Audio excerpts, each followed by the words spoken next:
प्राचीन काल की बात है। एक समृद्ध राज्य था जिसका नाम आनंदपुर था। वहां के राजा का नाम वीरेंद्र सिंह था। राजा वीरेंद्र सिंह निडर, पराक्रमी और प्रजावत्सल थे।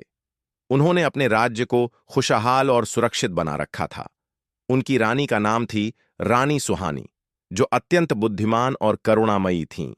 एक दिन राज्य में अचानक अकाल पड़ गया। खेत सूखने लगे और नदियां पानी विहीन हो गईं। प्रजा दुखी और हताश हो गई। राजा वीरेंद्र सिंह ने समस्या का समाधान खोजने का निश्चय किया। उन्होंने सभी विद्वानों और मंत्रियों को बुलाया और उपाय पूछे। विद्वानों ने कहा, राजन, राजमहल से पूरब दिशा में एक प्राचीन तपोवन है।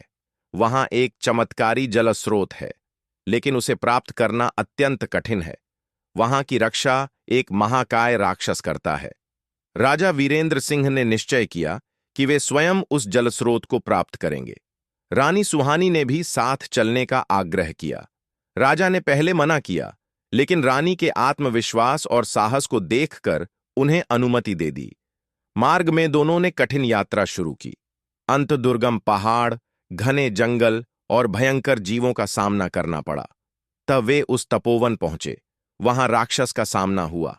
राक्षस ने चुनौती दी, यदि तुम मुझसे बुद्धिमानी का प्रश्न हल करवा दोगे तो मैं जलस्रोत का रहस्य बता दूंगा। राक्षस ने प्रश्न पूछा, संसार में सबसे बड़ी शक्ति क्या है? सच्चा प्रेम और सैराजा सोच में पड़ गए, लेकिन रानी ने उत्तर दिया, वाह की भावना सबसे बड़ी शक्ति है, जो किसी भी कठिनाई को पार कर सकती है। राक्षस ने मुस्कुराकर कहा, तुमने सही उत्तर दिया। जलस्रोत तुम्हारे लिए सुलभ है। जलस्रोत से जल लेकर राजा और रानी आनंदपुर लौटे। जल ने पूरे राज्य में खुशहाली ला दी। प्रजा ने राजा और रानी का सम्मान किया और उनके साहस की कहानियां पीढ़ी दर पीढ़ी सुनाई जाने लगीं।